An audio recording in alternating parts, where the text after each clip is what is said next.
तो दोस्तों हम सबसे पहले रेशियो की शुरुआत कर रहे हैं आज यहाँ पे। और रेशियो के पार्ट 1 है ये। और पार्ट 1 में रेशियो का पूरा बेसिक बातें बताएंगे, जैसे कि जो रेशियो के सवालों को करने में मदद करता है। तो रेशियो होता है क्या है, सबसे पहला क्वेश्चन ये आता है हमारे माइंड में कि रेशियो क्या होता है।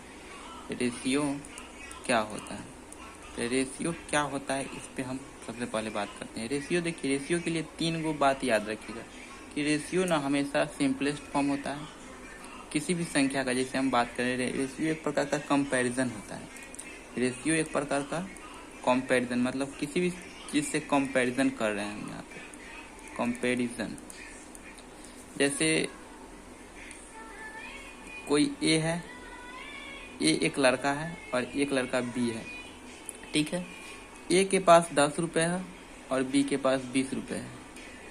तो इसका हम कंपैरिजन कर दिए ए का बी के साथ कि ए के पास 10 और बी के पास 20 रुपये है। तो ये रेशियो हो गया, इसी को हम रेशियो बोलते हैं। रेशियो को लिखा कैसे जाता है, तो रेशियो को लिखने के लिए बस इसके बीच में कुछ नहीं, यहाँ पे कॉलन का चिन्ह लगा दिया जाता है। रेशियो एक प्रकार का डिवीजन के रूप में, इसको भाग के रूप में प्रकट किया है, मतलब उसको लिखा जाता है। ए और बी का हम तुलना कर दिए, कंपैरिजन कर दिए, यही एक प्रकार का क्या हो गया, रेशियो। दूसरा नंबर बात, रेशियो हमेशा सिंपलेस्ट फॉर्म में रहता है। सिंपलेस्ट फॉर्म का मतलब क्या हुआ कि इसको हम कितना काट सकते हैं, कट जाएगा। ये क्या हो जाएगा, जैसे देखिए यहाँ पे 5 से इसको अगर काटेंगे तब 5 से 2 बार, 5 से 4 बार, दोनों में 5 का भाग दे दिए। दोनों में कितना का भाग दे दिए हम, 5 का। तो ये सिंपलेस्ट फॉर्म में आ गया 2:4। अभी देखिए इसमें एक बार और कटेगा, देखिए 2 से भाग देंगे, 2 एक कम 2, 2 दूना 4। तो यहाँ पे देख सकते हैं आप, यहाँ पे एक बार 5 से, एक बार 2 से दे दिए। अब ये पूरा सिंपलेस्ट फॉर्म में आ चुका है 1:2। इसको हम रेशियो बोलते हैं। अब रेशियो को हम इस प्रकार से भी लिख सकते हैं, जैसे यहाँ पे A/B है तो A/B कितना आ गया, 1:2। अब इसको हम ऐसे भी लिख सकते हैं कि A/2, A/B, ये भी रेशियो ही है। और ये A/B कितना आया है, 1/2, तो इसी को हम ऐसे लिख सकते हैं 1/2, मतलब A का 1 है, B का 2 है। रेशियो एक प्रकार का सिंपलेस्ट फॉर्म होता है। किसी भी संख्या को कितना काटेंगे, कटने के बाद जो सिंपलेस्ट फॉर्म आएगा वही हमारा रेशियो बन जाएगा, ठीक है। अब रेशियो जो है, रेशियो में कुछ जैसे हम पढ़ रहे हैं आगे पे, एक कॉन्सेप्ट होता है रेशियो में। जैसे मान लीजिए कि ए है, बी है, ठीक है, A/B। फिर इसके बाद होता है समानुपात, यहाँ पे प्रपोर्शन जिसको बोलते हैं, समानुपात का चिन्ह है ये, A/B समानुपात C/D। इसका मतलब क्या हुआ, इसका मतलब ये हुआ कि A/B को हम कैसे लिख सकते हैं, ऐसे भी लिख सकते हैं, मतलब A/B बराबर है C/D के, इसके इक्वल है। जैसे देखिए A/B को ऐसे लिख सकते हैं। और ये समानुपात का मतलब होता है बराबर, बराबर C/D मतलब C ऊपर D नीचे, ठीक है। तो कई बार तो इस पे ही सिंपल क्वेश्चन पूछा जाता है एग्जाम में कि इसको जैसे देखिए यहाँ पे सबसे पहले है तो इसको बोलेंगे प्रथम अनुपाती, द्वितीय अनुपाती, तृतीय अनुपाती और चतुर्थ अनुपाती। First ratio, second ratio, third ratio, fourth ratio, ठीक है। तो इसको ऐसे हम बोल सकते हैं। तो इसमें 3 को दे देगा कोई और चौथा पूछ देगा। जैसे देखिए यहाँ पे एक क्वेश्चन देखते हैं, यहाँ पे 5:4 समानुपात। अब यहाँ पे हम ले लेते हैं 20 और यहाँ पे क्या आएगा, x। तो इसको हम कैसे सॉल्व करेंगे, हमको पता है, देखिए इसको हम लिख सकते हैं 5/4। बेसिकली यहाँ पे आप एक चीज देख लीजिए, पर हुआ क्या है, A/B बराबर C/D।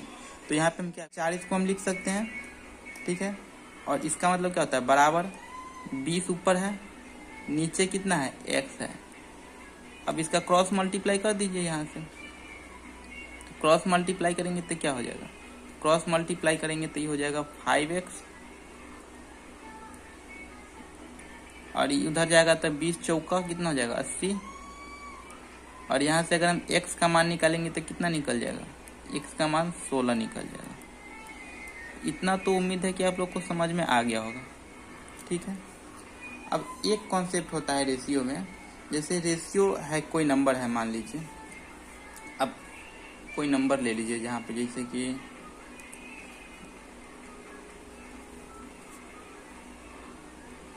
48 सेंटीमीटर, और एक चीज़ यहाँ पे नोटिस किए होंगे कि इस सेंटीमीटर है, यहाँ भी सेंटीमीटर। कभी भी हम क्या बताएं कि रेशियो का मतलब होता है तुलना, कंपैरिजन करना। अगर कंपैरिजन करेंगे किसी भी चीज़ का, तो कंपैरिजन करने के लिए सेम यूनिट में होना चाहिए। जैसे 48 सेंटीमीटर इसके पास, तो इसके बाद इस सेंटीमीटर में होना चाहिए। कभी भी सेम चीज़ का ही कंपैरिजन किया रहता है कि किसी के पास 4 व्हीलर है, उसका मोटरसाइकिल से हम कंपैरिजन करवा देंगे, ऐसा नहीं ना होता। तो हमेशा सेम में कंपेरिजन, अगर यहाँ पे मीटर में रहता तो उसको हम सेंटीमीटर में चेंज करते, उसके बाद हम उसको रेशियो निकालते। ठीक है, तो यहाँ पे देख लीजिए 48, अब इसको हम क्या बोल रहे हैं, सिंपलेस्ट फॉर्म में चेंज कर दीजिए, हो गया इसका रेशियो। तो 48/50, इसको आप काट सकते हैं क्या, 2 से कट जाएगा, ये दोनों 2 से काटेंगे तो ये कटेगा, 2 दूना 4, 2 चौका 8, 24 बार में, 2 दूना 4, 2 5 10, 24/25, यह आ जाएगा 24/25। ठीक है, तो ये आ गया आपका रेशियो। अगर कभी भी एक होता है अब एक देखते हैं कॉन्सेप्ट आगे, मध्य अनुपात का कॉन्सेप्ट। मध्य अनुपात, मध्य A रेशियो B रेशियो हो गया, AB, और यहाँ पे B, और यहाँ पे C रेशियो D। ठीक है, तो यहाँ पे जो मीन प्रपोर्शन कैसे निकाला जाता है, जैसे मीन प्रपोर्शन का मध्य अनुपाती का एक सूत्र होता है, इस प्रकार से रहेगा ना, तो उसमें 2 गो सेम रहता है, जैसे A B B C। ठीक है, तो इसको हम कैसे लिख सकते हैं, A/B, 2 गो उसमें सेम रहता है, कहीं ना कहीं एगो जो होगा कॉमन होगा। जैसे यहाँ B कॉमन है, A भी कॉमन रह सकता है, C भी कॉमन, मतलब रह सकता है कोई एगो कॉमन। तो A/B बराबर B/C। इसमें मध्य अनुपात में कौन है, बीच में B है, B है दोनों जगह। तो यहाँ पे देखिए B ही हमको निकालना है, तो B का इधर क्रॉस मल्टीप्लाई करेंगे और इसका इधर कर दीजिए, तो क्या हो जाएगा B², और B² को हम यहाँ लिख सकते हैं B² बराबर, इसका इसमें गुना करेंगे तो हो जाएगा A × C। अच्छा, अगर हम ओनली B चाहिए तो यहाँ से √AC, तो ये हो गया आपका मध्य अनुपात निकालने का फॉर्मूला। जैसे इस पे क्वेश्चन कैसे आता है, इस पे बहुत ज़्यादा क्वेश्चन एग्जाम, रेलवे वगैरह में, एग्जाम में, हर एग्जाम में आता है इसे, तो ये SSC CGL सब में भी आता है। इतना बेसिक नहीं रहता है, थोड़ा लेवल रहता है, लेकिन बेसिक कॉन्सेप्ट यही रहता है। जैसे देखिए क्या बताया फॉर्मूला, B = A × C, मध्य अनुपात निकालने का फॉर्मूला। जैसे दे देगा क्वेश्चन कि 4 और 5,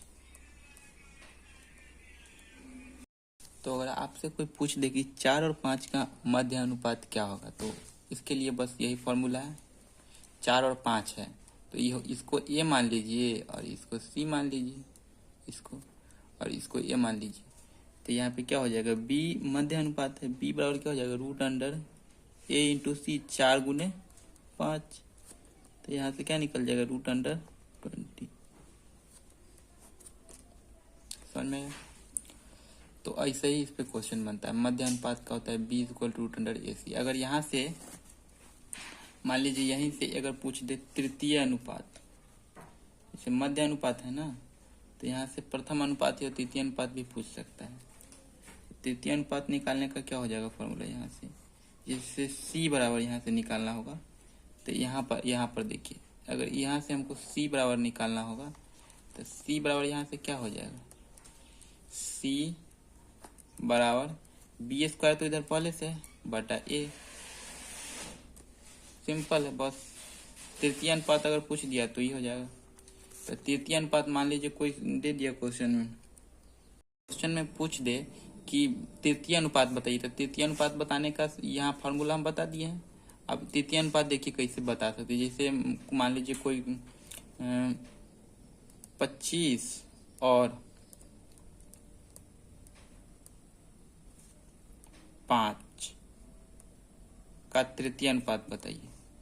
25 और 5 का तृतीय अनुपात बताना है, तो हमको पता है कि c is equal to B square by A.